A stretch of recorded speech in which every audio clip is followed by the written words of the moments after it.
Assalamualaikum warahmatullahi wabarakatuh. Perkenalkan, saya Nausia Yolanda dengan NIM 2124051 dan saya Yati Ramayanti dengan NIM 2124069. Baiklah, kali ini kami akan membuat sebuah video tentang sejarah berkembang Islam di era modern, khususnya yaitu di negara Muslim dan non-Muslim. Mel, kan kita kemarin ini udah belajar tentang perkembangan Islam ini, tepatnya di wilayah Tenggara, khususnya di wilayah Darussalam, Filipina, dan juga Thailand. Ternyata sejarah awal perkembangan di sana tuh bagus banget tau. Menarik sih, tapi emang sepenting apa? Menurutku, orang ini terlalu berlebih dari demokrasi. Penting lah, coba deh lihat dulu.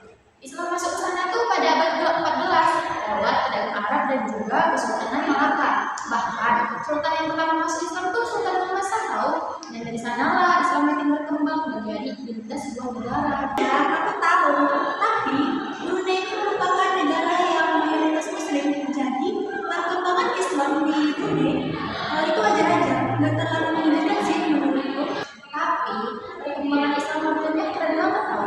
Mereka tuh menganut sistem Melayu Beraja, di mana Islam itu dijadikan sebuah fondasi negara. Keren banget tau. Bahkan pada tahun 2014 mereka tuh mulai menerapkan sistem pemerintahan secara bertahap dengan menggunakan hukum syariah dan juga mengembangkan agama Islam. Terus kalau Thailand menurut kamu gimana? Setahu kan Thailand itu kan minoritas Muslim. Terus kamu tahu nggak penyebab faktor utama masuk Islam di Thailand itu apa? Nah, ini yang seru. Aku pernah membaca sebuah buku yang berjudul Perekonomian Islam dan Pendidikan Islam di Thailand Selatan, karya dari Andy Effendi. Di dalamnya menyebutkan bahwa Islam masuk ke Thailand itu dibawa oleh pedagang dari Arab, yaitu sekitar tahun 10 Masehi.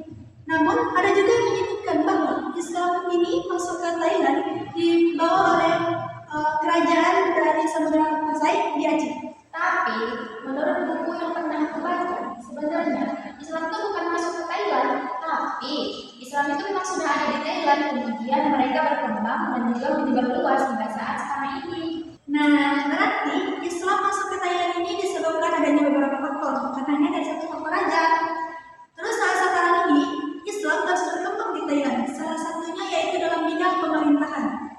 Adanya Dewan Islam Nasional dan juga Dewan Islam Provinsi.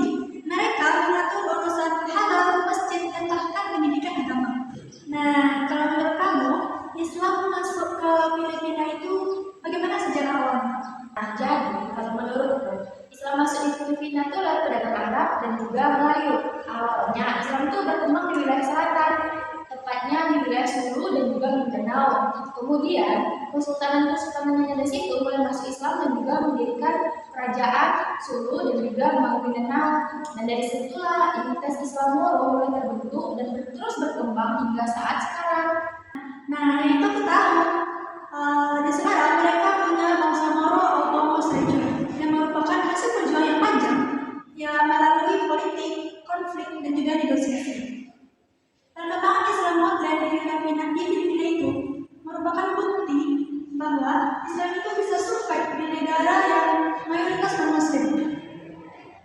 Terus, kamu tahu nggak perkembangan Islam di Filipina pada masa sekarang atau pada masa modern sekarang, terutama dalam bidang pendidikan?